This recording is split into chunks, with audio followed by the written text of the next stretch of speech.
Hi guys, welcome back to our Non-Toxic Podcast, the official last episode of the year.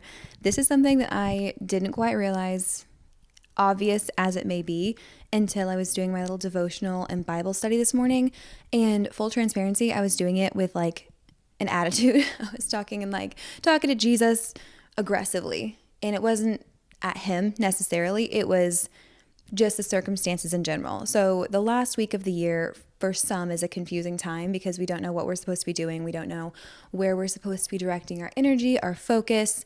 It feels like we're in this random void of time and space. Nothing is real. There's not really any parameters. It's kind of like existing in the airport. So I myself struggle this time of year because I am always prepping for our annual trip, which takes place in January.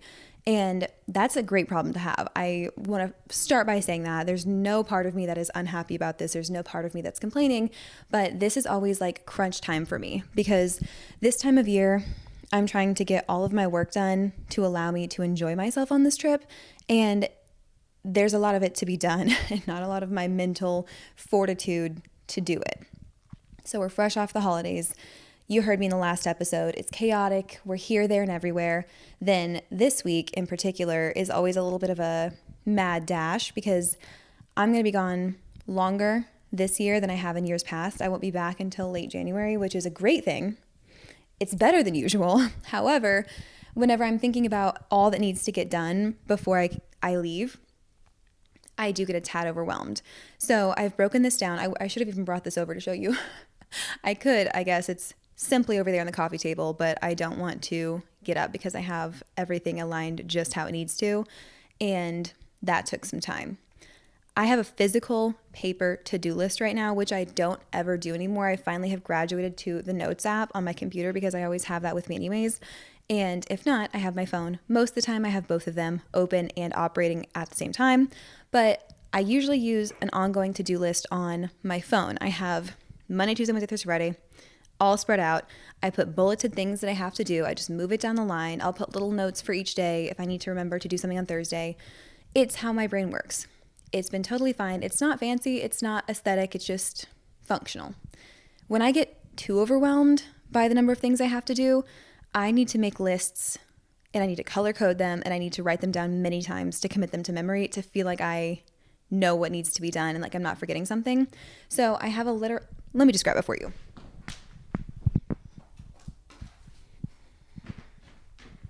I have an actual legal pad of stuff right here. It's multiple pages long. I don't know if you can tell. Here's, first page, color-coded, bulleted. Next page, and so on and so forth. I've got everything from things to do work-wise, people to touch base with, things I need from Ulta before I leave for my trip. It literally is like everything I have to get done in this week. It's my game plan. I cannot lose this $1.80 legal pad. This has everything that I need. This is like the master code to my life. But I also love preparation. I've talked about this many times, but I feel like the anticipation for a trip is always more fun than the actual trip itself. The anticipation for anything is more fun than the thing itself because when the thing itself comes, it's like nearing its end. And that's a really depressing way of looking at things, but I've always been just a big anticipation girl. So all that to say, I've been frazzled this week. Those of you who have listened for a long time might say, I think you just might be a frazzled individual. I don't think this is the state of being. I think this is just in your DNA. And to that, I say, you're probably right. Anyone who has been observing me via this podcast for any amount of time probably knows me better than I know myself because my self-awareness is not always great.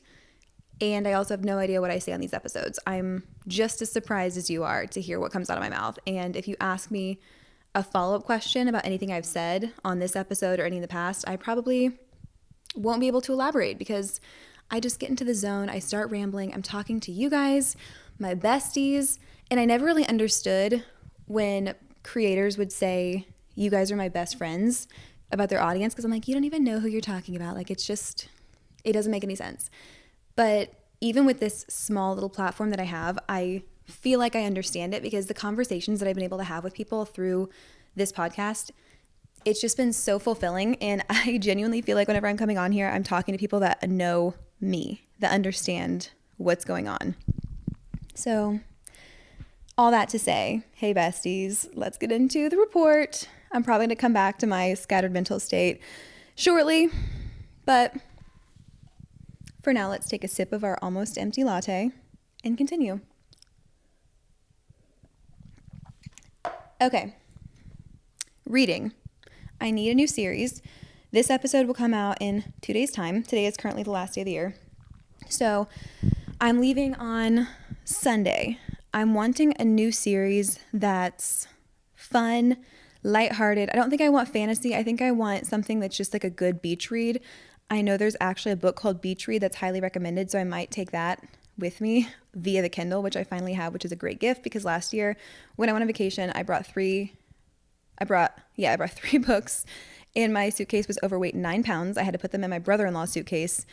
It was embarrassing. You know that shameful feeling whenever you have to open your suitcase on the floor of the airport to reallocate your belongings? That's where I was at. So this year I got a Kindle, and I think that was my mother-in-law's way of saying, don't overpack this year. I probably still will. It just won't be because of books this time. So that was an amazing gift, and I'm so excited to use it. But I would like any book recommendations that you have. I finished the entire Throne of Glass series, and it was amazing and life-changing, but I think I just want something that's very light, funny, girly, like dissociating kind of book. It doesn't even have to be well written, to be honest with you. I think the Magnolia Park series is kind of Gossip Girl-esque, so I'm looking into that one. But any recommendations would be highly appreciated. Next, I'm not eating anything fun. I'm literally just trying to eat like normal so I don't feel horrible going on to this vacation. Since the longer one, I'm anticipating feeling horrible when I come back, which is always the goal of a vacation because I want to eat so much good food. But beforehand, I'm really just trying to make sure I'm eating my meals because I've been so scattered that it's easier for me just to like grab some popcorn here, some candy here, and I'm really trying not to revert back to my old ways. Luckily, I live with a man, and that man is a wonderful cook. So last night he made me shrimp tacos, and he's the kind of person that he will think about only our dinners.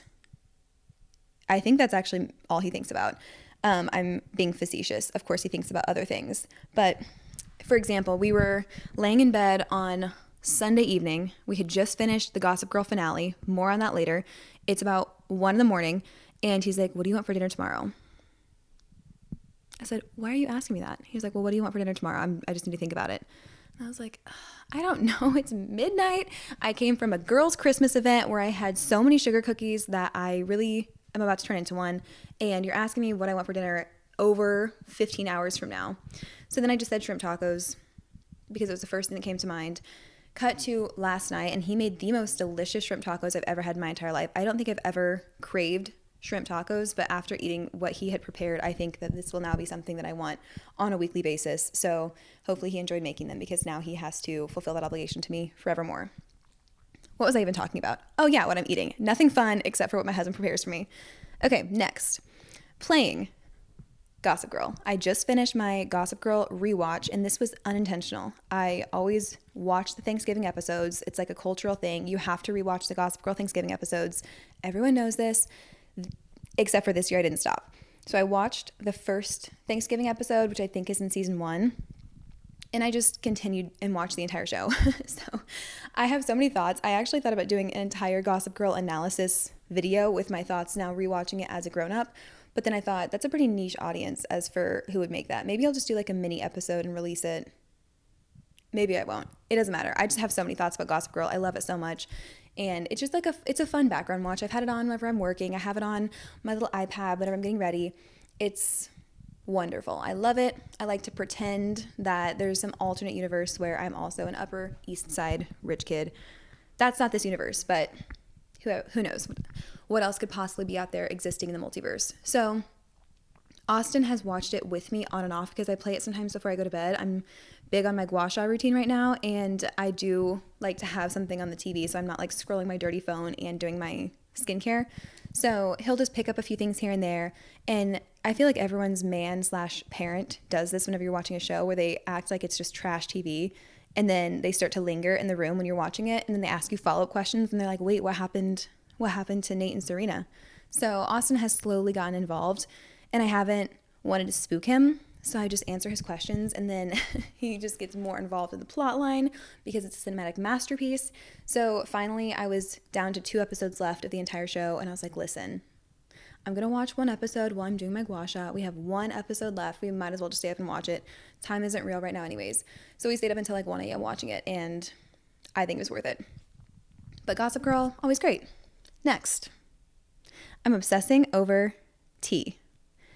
This is like jazz to me, where previously when people said that they liked it, I'm like, okay, well, you're just lying because it's not good. It tastes like lake water. It's not pleasant to consume. But I think it's more of the entire vibe, because now tea, I actually do enjoy the taste. I like that it's so light. I like that there's almost a lack of taste because there's no weird aftertaste like you sometimes get with coffee, and it's doesn't have any calories. It's totally like neutral to your life. You can get decaf, drink it at night. But for me, I've made it like a little part of my evening routine where I'll make some tea in the kettle. I'll pour it into a cute little teacup and saucer, and I sip my tea while we're watching whatever we're watching, or I'm reading something, and it just has become so enjoyable, and I look forward to it. So obsessing over tea. And there's so many little cute little like paraphernalia that you can buy with tea, which I already have exhausted the whole realm of coffee. So this is really nice for me and for those who need to get me gifts in the future, because now there's a whole new world of things that I like. Recommending Pinterest vision boards. This is self-explanatory. It's a New Year's episode. We'll get into that in a second. And treating. This is not yet, but this will be me at the end of the week. I'm treating myself to all of the pre-trip pampering. I've got my Urban Glow appointment booked. I'm going to get sprayed. I have my Ulta gift cards from Christmas stocked up. I have a list. Yes, it's in my legal pad. I have so many things I'm going to do. I just cannot do it yet. So let me take you through what I've been doing this week. And if you are here just for the New Year's content, maybe skip ahead because this is going to be a little bit just about me. But if you're here to listen about my life, then let's chit chat. Hopefully this is not a super unflattering angle because I'm just hanging out in my recliner. This is the recliner that my husband wanted because he insisted that we had to have in the house. And I was like, no, we can't have a recliner. They're so ugly. This is now my favorite chair. It's just great. So this week I've broken the entire thing up into stages. I started working last Thursday, the day after Christmas. And the first stage was clean everything. Take down the Christmas tree. If you follow me on Instagram, you saw my video. I actually filmed a YouTube video that was supposed to accompany that, but I haven't edited yet. So maybe I will, maybe I won't, because I feel like by the time I finish all of this stuff, it won't be relevant anymore because everyone's trees will already be down. But it was just a reset video. I took down everything, and it turned into this massive overhaul of home productivity. I kicked Austin out. I was like, you've got to go. I love you. You're amazing, beautiful, perfect. I need peace. I need to be manic here by myself. So he left and went to go do big, important things that did not involve the home. I took everything down, put it away, vacuumed, deep cleaned toilets, cleaned showers, cleaned carpets. I vacuumed underneath the cushions. I did everything. Then I went to go take apart like all the Christmas gifts, because you have tags to take off. You have to try on your clothes. You have packaging to take off. There's so much styrofoam. There's twist ties. There's just so many things. And I like to just do it all at once versus waiting until I use the thing, because it just feels like everything is more settled. So once the house was clean, I went through, did all of that, put it away. It was like seriously a 7-hour process of everything. And that's just for 2 people. So my heart goes out to all of you mothers with all of the little pieces and toys and assembly. Also, probably not having an empty house. Truly, I'm praying for you at this time. But it was therapeutic to get everything done. And I felt like I could focus more on work once I had the entire house clean. So that was wonderful. It was the exact kind of day that I was talking about in the last episode, and I got to have it, and it was delightful. So thank you, Jesus, for that. Then I started working. I had to create all of this content. So for all my clients, there's like 100-something posts that need to go up throughout the month of January. So I made the list. I broke it down into exactly what kind of things we're going to do. So like literally down to each client. Tuesdays are transformation photos. Wednesdays are reels. Thursdays are this. Like I broke everything down with pen and paper because I have a spreadsheet that lists like the deliverables that I have to have, but it only breaks them down by static post or by reel. It doesn't have them broken down by what the actual content topic is. So I physically wrote that down, and for Saturday and Sunday I probably worked 12 hours each day just creating content, pulling photos, editing videos. It was draining. So I really worked hard on those. I got all of the content created Yesterday, I started scheduling things. Today, I had a meeting this morning. I'm recording this for you guys, obviously. And then I'm going to go through and finish scheduling all of those things. So it's going to be a lot of work, but we generally are pretty chill on New Year's. We just try and hang out with my in-laws and not get sick because we're always about to leave for a trip. So it's pretty casual and pretty fun. So up until we go to do our evening plans, I will just be grinding away. My goal is to finish all of my work stuff no later than tomorrow. So I'll have some time tomorrow, knock some things out, and then I can move on to the next phase, which is the fun part. So once the work stuff is done, usually I'm working up until the very last second. This time we're not leaving until a little bit later. Last year I think we left on the 27th, so it was more stress prior to Christmas. Now this week has actually been such a blessing because I can reset everything pretty much exactly how I need to. So sorry, I have the hiccups if you hear me hiccup. I'm just excited.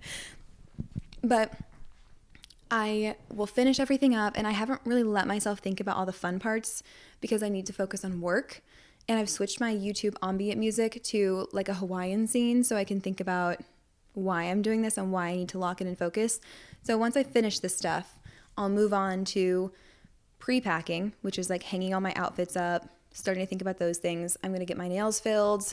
I've got to get a pedicure.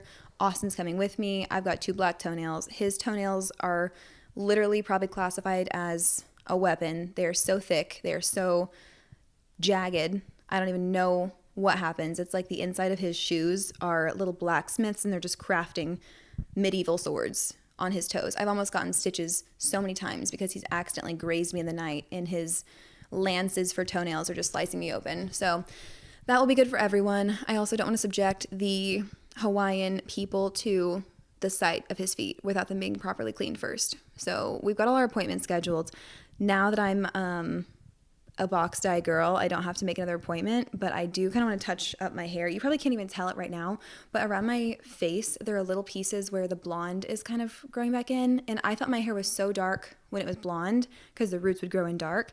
And now that it's black, I can tell the roots are growing in like light brown. So it's just an unwinnable situation. It's a Kobayashi Maru for those of you who watch Star Trek, which is none of you, but it's an unwinnable test. So I can't unsee it. I just want to do like a little light root touch up. I probably won't do the entire thing, but it's actually been a month since I've dyed my hair. So that's shocking.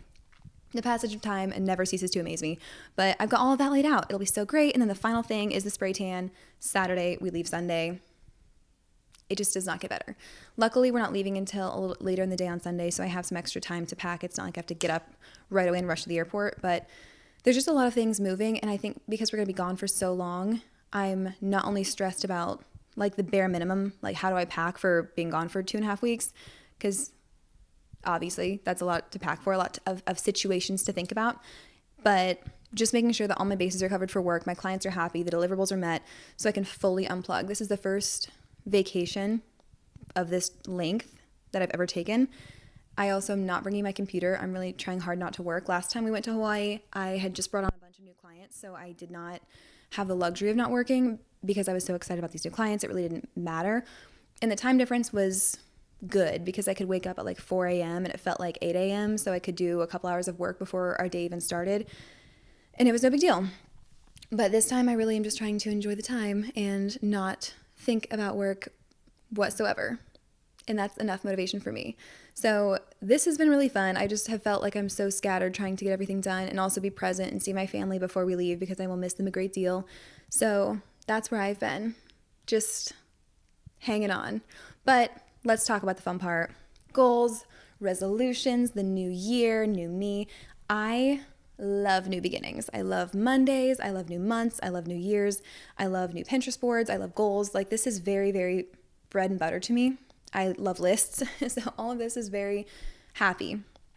Last year, you guys know I was going through a little bit of a rough period at the end of the year specifically. So my goals were more centered on enjoyment of life. I didn't have anything super strict to hold myself to. I purposely didn't make any goals that I thought would challenge me to a point of burnout or to pushing myself too far. I really just wanted to find things that kind of brought that spark back into my life.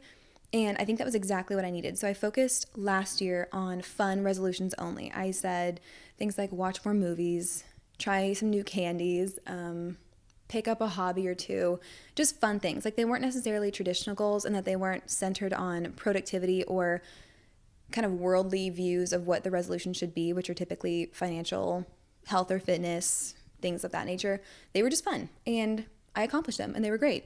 And I really liked the year starting off with that low pressure approach, just to read more books and to see my friends more and fun things like that.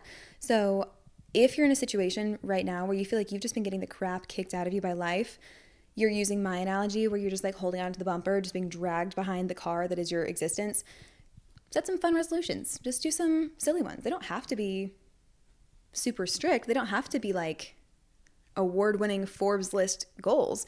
They can just be fun goals. And if you are trying to get back to yourself in any way this year, that's what I definitely recommend. That was what I needed this time last year. It helped me find joy, helped me heal, it helped me take that pressure off of myself to feel like I need to be accomplishing something or producing something to be valuable, and allowed me to make my healing a priority because that was my goal, if that makes sense. So rather than me just brushing aside where I was mentally, which was not good, then I made that kind of the focus and tried to center my life around getting better, if that makes sense. And I think because I did that, I was able to go through the year and work up to a place where now I feel like I want to set big goals again. I want to set lofty expectations for myself and have a lot of New Year's resolutions, and I'm excited about the prospect of tackling those things. And that's completely 180 degrees from where I was this time last year. So I think taking it easy allowed me to get to a point that now I'm like, let's freaking go. Let's set some resolutions. Let's make some vision boards and let's get after it. So when it comes to goal setting, I don't necessarily do it how I used to. I used to put like I want to do X, Y, and Z and make just my little list of things.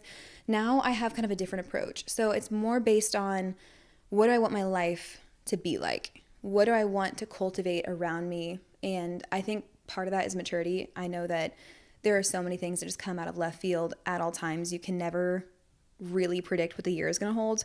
So I don't want to set goals that are very easily subject to change. I want to set things that are more like, I want to be stronger in my faith. I want to be healthy and fit and look forward to my daily workouts. I want to spend more time with my family. Things like that, where it's not necessarily like I'm going to see my family 4 times a week, because then it becomes a chore. Or fitness, saying I want to lose this much weight specifically, or I want to work out this many times per week, because my goal is that I want to continue to enjoy fitness and look forward to my time in the gym or my time at spin class or my time at yoga or whatever it is that I'm doing at the time. And I don't want to set a goal and then hold myself to that, because your interests and your body changes and the season changes. So for example, this year I went from spin class for like 8 or 9 months of the year, loved it, thought it was so much fun, wanted to change, got into running, super heavy. Then winter came, don't like to run on the treadmill, so I switched back to the gym. So my fitness goals have adapted based on what my interests are at the time, and I like that it's been so fluid, so I'm not really married to one specific genre, if that makes sense, but I still have a goal of being overall fit and healthy. So that works for me. But if you want to lose weight or do something else, I think it's important to say what those things are to yourself, even if it's to put on weight, if it's to put on muscle, whatever it happens to be. I think that you should define those things, but maybe define them as get to a weight that you feel comfortable in, or you feel happy in, or you want to gain weight and feel stronger. So I think it's good to have measurable goals, but I think it's also good to be fluid with yourself, because you don't always have to get to a hard and fast number or a hard and fast point in any aspect, but especially with fitness, to achieve that. So maybe your goal is to get healthy enough that you like going to the gym, that you enjoy your workout and you don't dread it. Or maybe your goal is to like how you feel in your clothes. And those are all things that are independent of a number, but they're still measurable. You can tell when you get there. Okay, moving on from fitness. So when I'm setting goals, like I said, it's more about just the life that you want to create. And one thing that's been helpful for me is, which let me preface, I'm a sucker for those videos that's like, here's 10 prompts that you can ask ChatGPT to help you narrow down your goals or whatever. I love ChatGPT. ChatGPT and I are besties. Truly, I say things to ChatGPT that like if my ChatGPT got leaked, I think that it would be like my insides being bared for all to see. Even though I do overshare on this podcast and generally just in life, I just am so overwhelmingly open with ChatGPT. It would be alarming to some. And I know that those are they're tracked for sure. They're stored. But it's like some guy in Silicon Valley, I'm sure, that's reading it. It's not it's not anyone that's going to like do an expose on my life. I'm not that important. All that to say, this is one of those things that I've used with ChatGPT that has helped me, but going through an exercise of what is your life like 10, 15, 20 years from now? Where are you living? What are you doing? What's your daily routine like? What is your existence? Like what are you doing with your time? How are you spending it? Who are you spending it with? And I did one of those very, very detailed, and that has driven how I set my goals for now. So I basically wrote out like my dream day, my dream life, what's going on, what's my family like, and then ask myself, okay, so for that version of me, what did I do 10 years from that point that allowed me to get there? So if my dream life involves recording a podcast, then obviously I will have had to lay the framework to continue this podcast, to work hard at it so that it can last up to that point. If my dream life is me going to my office in my home and working on my series of young adult novels, maybe I should start writing now. Do you see what I'm saying? So it's more of a, what do I need to be doing now to set the dominoes in motion? Because Rome wasn't built in a day. Nothing happens overnight. So if you really want to have all of those things later on, start now. If you want to have a great relationship with your family, maybe it starts today. If you want to have a big friend group, start by reaching out to one person today. If you want to be running ultra marathons, go run a mile today. So ask yourself, what is that future version of you, whether it's 5, 10, 20, whatever years from now, whatever indefinite fixed point in the future, what will you have done today to give that girl a leg up? And then build your goals based on that. So that's kind of what I've done. And I don't really have any super specific goals that are really worth sharing to you guys, but I'll kind of talk you through what I want for my new year. So like I said, obviously I want to grow in my faith. I've been focused on my traditional, like physical sit down Bible study. I use the Bible app as far as following a devotional plan. They have so many free devotions that are amazing that I use. And then I journal, and then I go through and I look up all the Bible verses in my physical Bible. And I feel like just making a point of sitting down. I do it at my kitchen table, which we really don't eat at the kitchen table because we like to watch shows when we eat. So the kitchen table has become like my Bible study place. It's not the office where my work also lives. It's not the bed where I watch my nightly shows and scroll my phone. It's a completely separate corner of the house. It's the corner of the dining room table right by the window. I can feel the morning light. It's like specifically designated for time with Jesus. And I actually have a whole episode kind of written out of things that I've learned just in the past month from taking that dedicated time. It's been so impactful to me in so many profound ways. And this is coming from somebody who, even as a born and raised and full, wholehearted Christian, I've heard other people talk about like what they've learned from their quiet time. And I'm like, okay, yeah, I'm sure you've learned so many things. Like, I'm sure it's been very transformative. And it wasn't until I really dedicated the time to doing it that I realized it can be transformative for you. So my goal is to continue doing that and to just develop that stronger relationship with God. And it's not even that I want to have, I don't even know, there's not really a way to measure how strong your faith is. I just want to have that peace that only comes from God. That's not circumstantial. That's not based on prayers being answered. I just want to feel more peace. So there's always room for more peace. It's an ongoing goal. Faith is a journey. That's just one thing that I want to focus on more in the new year. Fitness. Obviously, I've got some goals that involve growing our family, so I can't really confidently set goals like I want to run a half marathon in July because, you know, hopefully we'll be having a baby at some point. So I'm trying to keep my fitness goals more fluid, but it genuinely is just to continue to enjoy it. I am very proud of where I'm at right now. I physically feel good. I'm in the best shape of my life currently because I love working out and I have people around me that love to work out. And part of the reason that I feel like I'm the healthiest is because I've had to like make certain food substitutions and diet changes for fertility purposes. But honestly, I feel good. I don't feel like I've cut things out and I'm sacrificing and I'm unhappy. But little things like cutting out sugary coffees has really helped me. Just drinking oat milk lattes was not on my bingo card. I actually would have been probably very distraught if you had told me that was how I was going to end the year. But, you know, you make the best of it. It really doesn't matter that much. I still get to drink good coffee. Speaking of which, let me take a pause. So that's been one of the biggest things for me. I've been very consistent in the gym. I like to go. So I feel good about where I'm at currently. mostly what I'm proud of is not something that's like a number on the scale or a physical, like it's not, oh my gosh, my abs look so good, my back is so ripped. Those are cool things, but they're fleeting. Things will change, my body will change, hopefully because of pregnancy at some point in the next, I don't know, 10 years would be great. But anyways, which I should probably update you guys on that. Remind me later to update you guys on my fertility journey. But I'm happy with how my relationship with food has evolved, because I've had so many ups and downs, as I'm sure so many of us have, where my relationship with food has been restrictive, and then it's been completely uninhibited, and it's gone to overcorrecting, and then it's gone, it's just been very volatile. But I really feel like right now I'm somewhere between macro tracking and intuitive eating, because I track my food pretty consistently, but it's to get all of my protein. So that was a big goal for me towards the latter half of the year, was to make sure I was eating enough protein. And that has been so great for my energy levels. It's been so great for my fitness journey. Honestly, it's been great for my body. I feel better. I feel like I look better. But I track everything not to make sure I'm like staying under a certain limit. I really don't even care about the calories. I just want to make sure I'm getting enough protein every day. So now that I've been tracking for several months, I kind of have a good idea of what things generally are as far as nutritional value. And it helps that I eat mostly the same foods every day. So that's been very eye-opening for me. And I'm happy that I'm eating to satiety. I'm eating until I feel full, but I'm not really overeating. I don't have little binge eating episodes, unless you count Christmas, where I consumed about 17 of those little sugar cookies. It's not my fault. My friend had cooked them perfectly. They were still soft. It's a special occasion. That's different. I knew exactly what I was doing. But I don't really have those desires to overeat because I've been restricting. I don't really have the urge to overcorrect periods of excessive eating with periods of not eating. So I just feel like my food consumption is the healthiest that it's been. My attitude towards food is as healthy as it's been. I don't have anxiety about going on trips and thinking I'm going to have so much to make up for whenever I get back. I just think I feel healthy beforehand.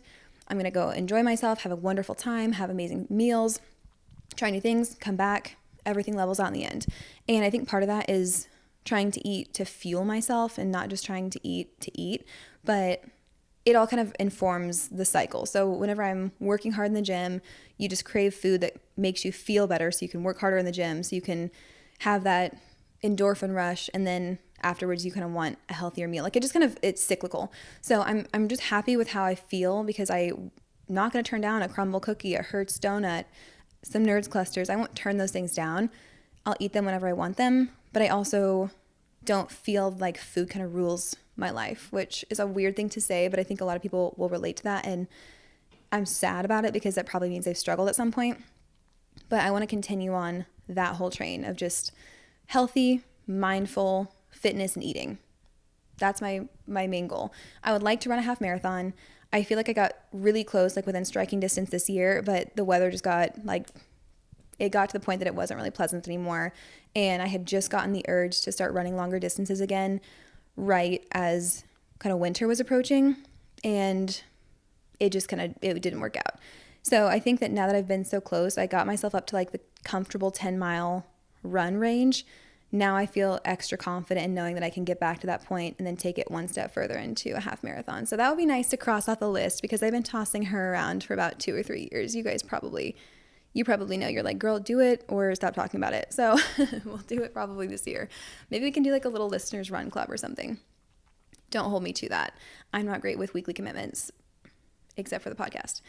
Anywho, next on my goal list, I didn't even write my goals down, so I don't know why I'm referencing my list. I really want to focus on a slower, more intentional pace.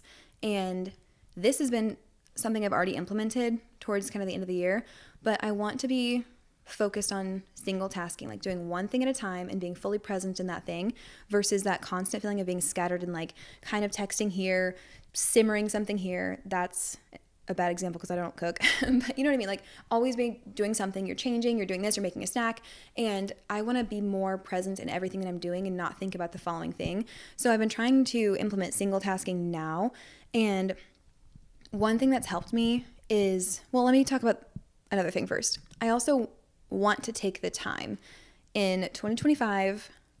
I want to take the time to do things that make my life feel special, like go the extra mile, put on the tea in the nice kettle that makes me feel extra fancy whenever I use it, even if it's an extra thing to clean versus just doing a mug in the microwave.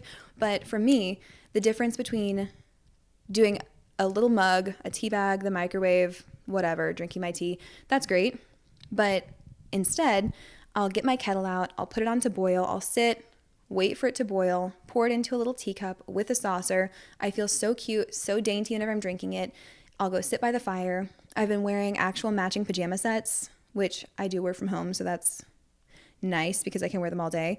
But I've been wearing pajama sets rather than just sweats and my husband's hoodie, and taking the time to actually do skincare, doing a gua sha. Not only has it done wonders for my jawline, thank you guys for noticing, it actually does work. I hate to say it, the TikTok girls were right, but taking the time to actually do little things makes every day better.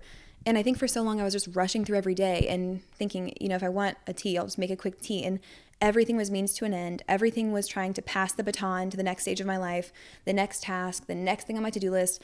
And I never really lived in the moment or lived in my days. And there's a quote, I think it's from One Tree Hill, but it might not be. And it's something about live in this moment, live in the next moment, these moments of your life, something. I'm actually Frankensteining some quotes all together here, but it's basically, this is your life. Like this moment right now, wherever you're sitting, wherever you're listening, this is your life. The little things that you do in between all of the big moments, the big events, the big trips, that's your life. Everything else is ancillary and one-off things and the occasional things. So I don't want to live my life just for the occasions. I want my life in between to be good. So in my effort to make the in-between good, I've just made it more of a priority to take the time. If I'm going to do something, I want to do it well. If I'm going to, I keep using the tea example, but like I said, I'm kind of fixated. But if I'm going to make tea, why wouldn't I take the extra time to really enjoy it and drink it out of a glass that I like? And it's just fun to kind of antique for teacups and saucers. I challenge you guys to do that. It's very silly, but there's a thrift store in Nixa that sells them for like, I don't know, $2 or $3. Just take the time. Go find yourself a nice teacup, a nice saucer. I promise you it elevates your entire evening routine. It just feels so special to have a little teacup and saucer and to be sipping it. I also think because it occupies both of my hands, it makes me slow down, just like a tiny little thing that makes me pause and not be looking here, sipping this, doing everything else. And anything that can slow me down is a good thing. So take the time. I have always made my bed in the morning, but that's another example. Making the bed, making things look tidy. I take the time to always clean the house up, make it look nice.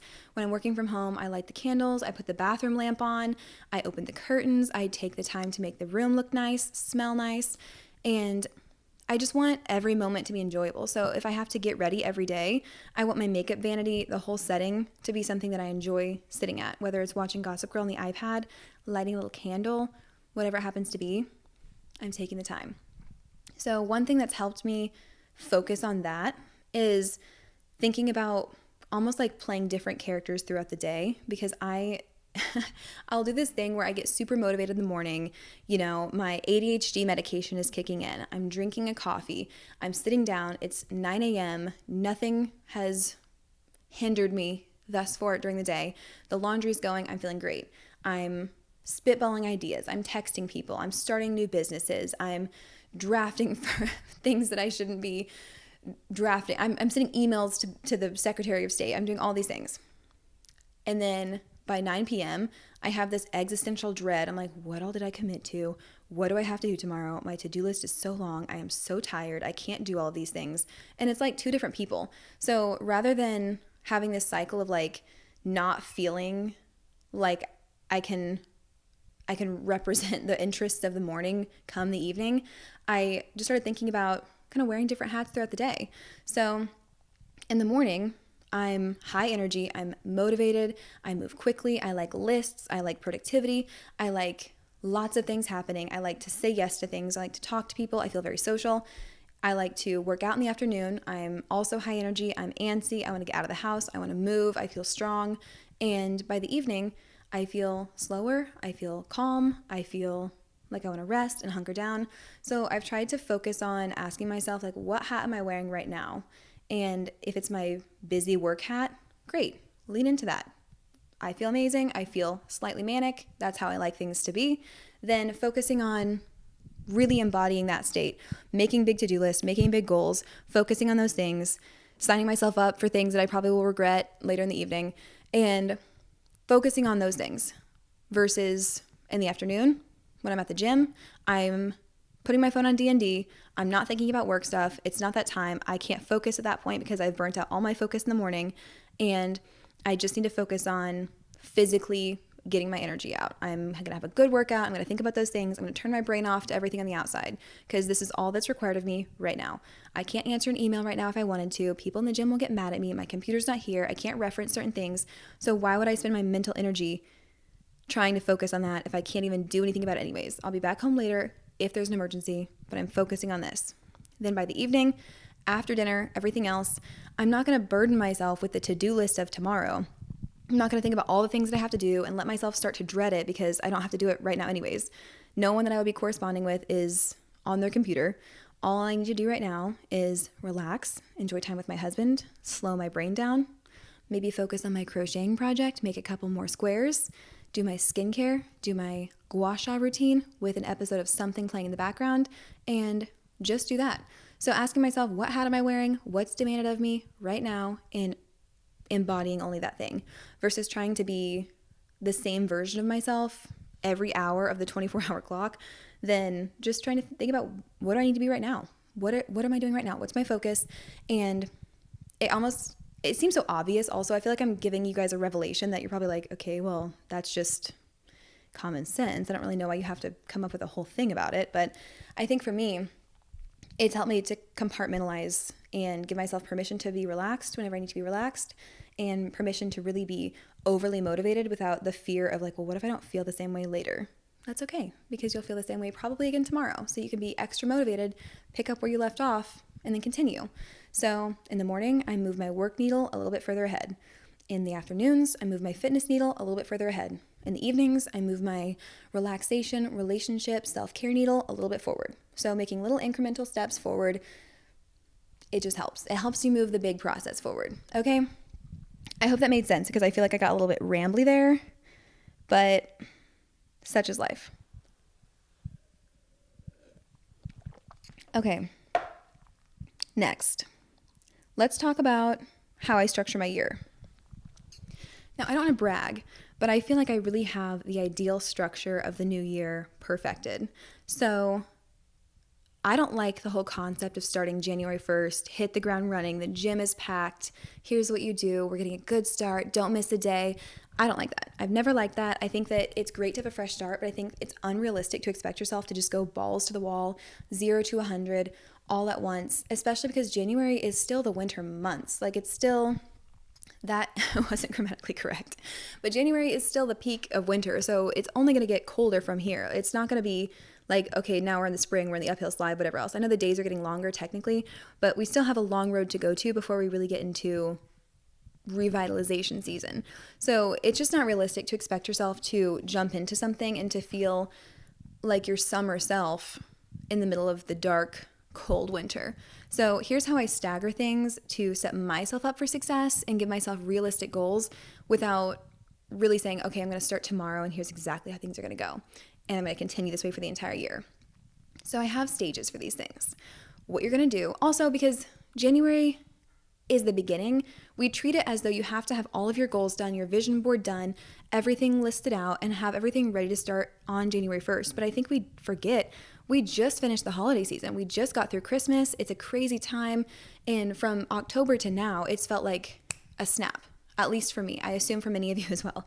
So to expect yourself to be 100% ready to pivot and to jump into the new year and have a clear goal and clear vision and actionable steps and plans, I don't think that's realistic. If it is for you, that's amazing. It's not for me. So if you are like me, then listen to what I do instead. So for January, you're going to take the time to visualize, to lay out your goals, to ask yourself, where do I want to be in 10 years, to reflect on the past year, what went well, what didn't, what fulfilled you, what drained you, what made you happy, all of that. So January is a very reflective, contemplative year where you ask yourself, what do I want to change? What habits were serving me? What relationships were serving me? What did I give enough energy to? What do I wish I had given more energy to? What do I want to pour into in the new year? and make your goals based on that. So it's a very introspective time. Get on Pinterest, get on whatever platform you choose to draw inspiration from, talk to people, and use this to set your goals. Versus January 1st being the day that you start everything and you just run with it, this is the time where you set your goals for the rest of the year. I would recommend maybe having some ground habits that you improve so that you're not really digging yourself further into a hole. Like if you know that your goal in some way is going to be healthier, maybe drink less, maybe snack a little bit less, maybe get some healthier substitutions in your fridge. If you know that your resolution is to wake up earlier, maybe make January a month where you focus on getting to bed earlier. So little things like that where you can lay the framework without necessarily having a hard and fast start. We just don't want to put ourselves further behind in January. So there's not pressure to hit the ground running, but we also just don't want to put ourselves in a disadvantage for the time to come.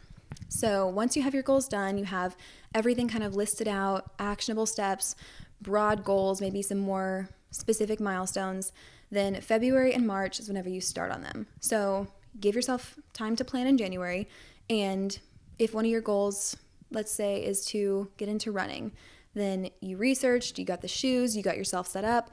So for February and March, that's whenever you start. And we're going to incorporate things slowly. They say it takes 21 days to make a habit. I think some people also say 60 days. There's varying research, but it takes a little bit of time. That's why I don't like the whole beginning to the year being your hard and fast start date, because I don't think you can really start that many habits at once. So for February and March, that's when we're slowly incorporating things. So you're going to start, going to bed earlier, setting your alarm a little bit earlier, incorporating one thing into your evening routine, incorporating one extra vitamin into your little vitamin packs, things like that, eating healthier groceries, maybe cooking at home 1 or 2 nights a week, and then you build on it from there. So February and March, you're staggering your habits, you're incorporating things in, you're building frameworks so that it can be sustainable. You don't want things that you're just going to throw at the wall and try and do everything and then eventually get overwhelmed and frustrated because you're not making progress and then quit. That's exactly what we're trying to avoid. Instead, you're going to start off bringing things in little by little so that you welcome them into your routine. They feel normal, they feel good, and then you continue from there. So really you want to start ramping up speed. April, May, June, you're kind of hitting your stride. Now it doesn't feel like these are things that you're trying to implement. It feels like this is just your lifestyle. So you've brought things in at a reasonable pace. You've built on them. You've started off with these foundational things. You've added on a little bit more complex things as you move towards your actual goal. So you can really peak mid-year. So you're feeling your best. You feel your happiest, hopefully mentally, life's circumstances notwithstanding, but you feel your best, and that's what you want to aim for. So when you're looking at your year, don't look at it like, okay, January, I'm going to start doing this and immediately work towards these things. Think of it as a long-term plan, because realistically, I don't think anyone sets a New Year's goal that they don't want to see continue throughout their life. So if you're setting a goal that you want to be a part of your life for years to come, it's worth taking the time to spend 3, 4, 5, 6 months building up to it, to make it sustainable, to make it comfortable, to make it natural, instead of just running out of the gate, burning yourself out, and then saying, okay, well, I'll just try again next year. And that's what so many people do. I've done that many times in the past, and that's probably why I haven't run a half marathon yet. So I think it's worth it to take the time. Again, taking the time. It's worth it to do it right. So build these habits up. Don't overwhelm yourself. And I think part of us, as I don't know if it's Americans, if it's this generation, what it is, we like something that feels almost like a complete overhaul of our life. So especially after the holidays, when you feel discombobulated and sluggish and distracted, we like something to be completely different. So I'm just as guilty of this, being that I completely changed my hair on a whim is just the smallest example, but we want things to be very different very quickly. And I understand that. And I also have been through it enough to know that those things don't always stick.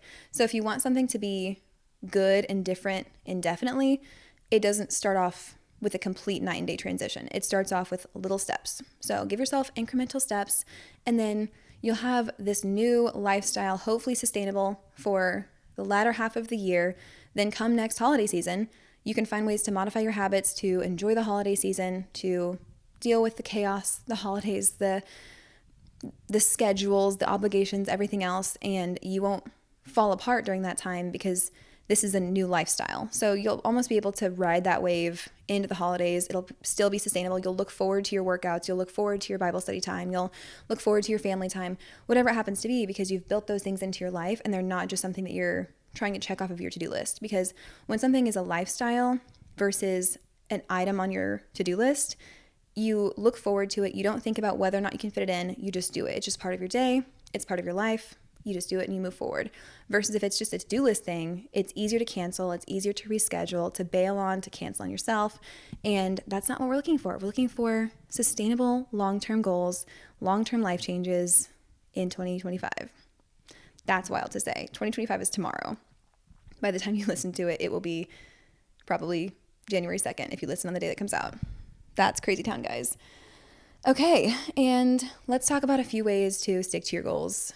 These are not, again, revolutionary. I'm not claiming to have, cracked the code to a new year. These are just things that have helped me in my journey. So the most important thing is to have like-minded people around you. So if you're looking to have a healthier lifestyle, you're looking to not go out as much, you're looking to maybe create just a softer life, then I wouldn't surround yourself with people who value that as their main form of entertainment. Going out, going to bars.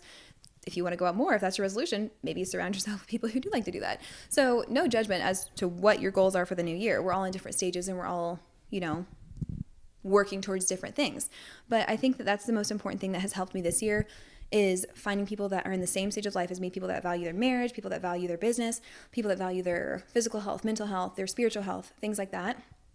Don't underestimate how good or bad that can be on your journey to pursue these goals. So it can be very detrimental to you if you surround yourself with people who are the complete antithesis of the person that you want to be.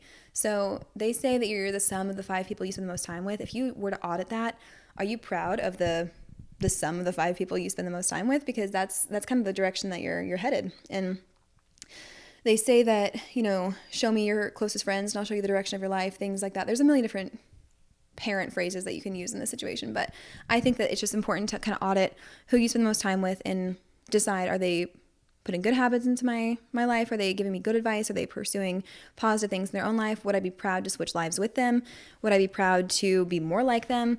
And if the answer is no to any of those things, maybe you should just pursue some other close friends. And that also applies to family. If things are really negatively impacting you, I think that it's also important to remember that you can distance yourself from people and still have so much love for them, but it doesn't have to be a hard and fast, cut off, you don't speak to somebody, you're not affiliating with them, but it can be a middle ground. It can be, you take some space, you find some people to kind of fulfill that role while loving them from more of a distance. I think that the same goes for your online presence. If you consume content all the time that's just, celebrity gossip and influencer this and shopping that, but you want your life to be slow-paced and fulfilled and content and health-focused, everything else, you're probably not going to feel that content because you're looking at all these big hauls and everything else. You're looking at not pleasant content that feeds you. So for me, I made a point to literally go through and on like the dots hitting not interested, don't show me like content like this, and taking content like that out of my algorithm, because so many times I'm like, well, this is just what TikTok shows me, or this is what the reels show me, because that's what I've always consumed, and then I never made an effort to change it, so I just continue to consume it because now that's what's being fed to me.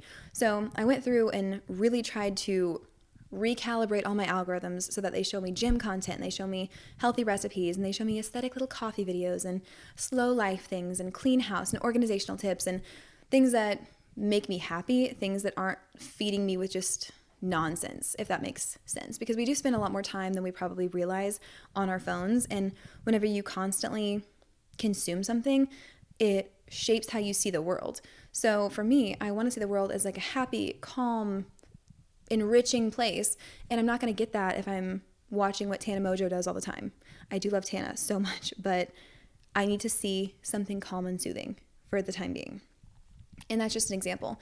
So curate your content and your online consumption to match your goals, to match your lifestyle, because the more that you start to see those things online, the more you'll look for those things in real life, and everything follows suit. So you have to set yourself up for success in many ways. So clean out your habits, clean out your social circle, clean out your online consumption, clean out your pantry, clean out everything as you're going into the new year. Clean out your preconceived notions about where you should be in life, about what you should have done by this point or what you didn't do or shortcomings or anything else. Take all of that, assess it for what you can get from it, learn from it, and move on.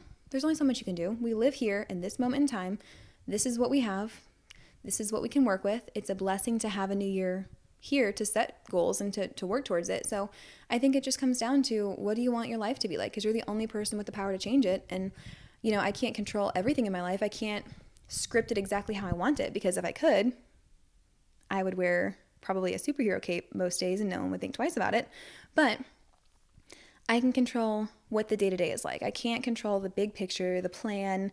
Those things are more God's pay grade than my pay grade, but I can make every day special. And the little times in between, the moments that I have, I can take the time, I can enrich my life, I can make the small moments happier, I can make my relationships more meaningful, I can be present, be where my feet are, and stop rushing through my life, because truly the last 5 months have been complete whiplash. And even though I have so many good memories, I feel like I just didn't cherish them in the moment as much as I could, which is probably going to always be the case.